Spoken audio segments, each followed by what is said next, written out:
I'm Chris Mangels. I have been at COS adjunct. I was here from 2002 to 2004, and then full-time from 2007 to now.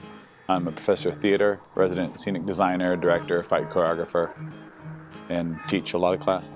Chris Mangels and his theater crew are putting on a modern-day rendition of a Shakespeare classic, A Midsummer Night's Dream. We have transported it from ancient Greece, where it takes place, with magical fairies, and we've put it into a world that sort of feels like 1967, the Summer of Love. We've kind of replaced the fairies and magic with hippies and experimentation and free love and, drugs and all the crazy sort of psychedelic stuff they're doing. So we've sort of taken the world that Shakespeare wrote and, moved it into something that's a little more immediate and a little more recognizable. Lots of music from the 60s, lots of color and, costumes and the sets and everything.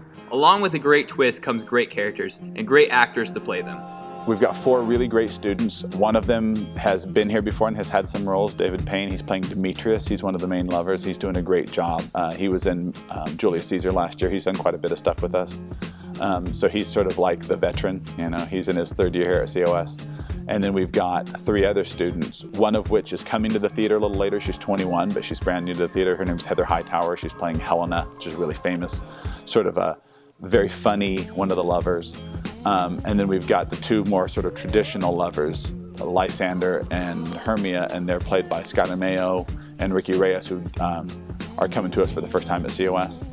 And we're sort of treating them each like these they're supposed to be college students, and we're setting the show, instead of it being Athens, Greece, we're calling it the University of Athens. It's like they're in college, So we're kind of taking each one of them to represent a certain type of personality from the 60s, when the hippie revolution was starting. So Lysander is kind of like he's like a peaceful protester kind of guy.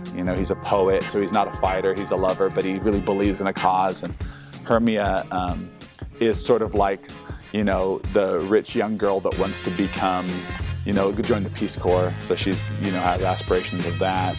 Demetrius is sort of the rich, snobby frat boy, and he's, kind of playing that aspect of it. And then we have Helena, who's sort of the, all the characters Shakespeare writes are very universal. And even though he wrote them 400 years ago, they still really resonate today. And she's sort of the girl who wants to be with the only guy who doesn't want to be with her. She's beautiful, but she doesn't think she's beautiful because the guy she likes doesn't like her.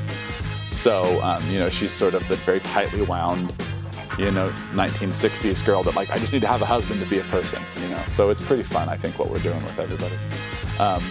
We bring in the mechanicals, which are these sort of clown characters, and usually they're supposed to be played by, they represent sort of these lower class blue collar workers, but instead we're making them all of the faculty at the university, and they're supposed to be putting on this play. So we've kind of, I'm a faculty member, a professor, so I sort of know a lot of the jokes about professors. The kind of, the English teacher is always, kind of quiet, and the math teacher is very tightly wound, and the drama teacher is kind of goofy, and the PE teacher is, kind of macho, and we're using each one of them to represent these people. I think that, because we're doing it here at the college, I think college people will really enjoy it, and they're all very square, they're very 1960s in their suits and not really sure how to deal with all these hippies. And then instead of fairies, we're doing hippies, and that's really crazy. It's all rock and roll. And our pup, which is one of the main characters, is usually one of the little fairies that causes the most trouble. We're basically treating her like Janis Joplin. So she feels very much like, the actress playing her. She's not doing a Janis Joplin impression, but she's doing it like if Janis Joplin played it. So it's very fun, very recognizable personality types. Like all of the fairies are kind of like rock and roll personalities. So. Even though the characters have a huge update, the play still remains true to its origins by using Shakespeare's language. A lot of people think that Shakespeare is writing the way people talk then, but he's not. He's writing poetry. So I don't think it has to be specific to, it's not Elizabethan dialogue just because he wrote it in Elizabethan era. It's poetry. So I feel like it can be kind of moved wherever we're going to do it. So it's Shakespeare's language. We've made some edits here and there. I've abbreviated a few scenes, cut a few things out just for time to make the show. Because, he was writing shows for audiences that were very comfortable with 3 to 4 hour plays. So I make it down. So it's about a 2-hour show now. With intermission, it's about a 2-hour show. And, it's still Shakespeare's language, but it's a very modern interpretation of it.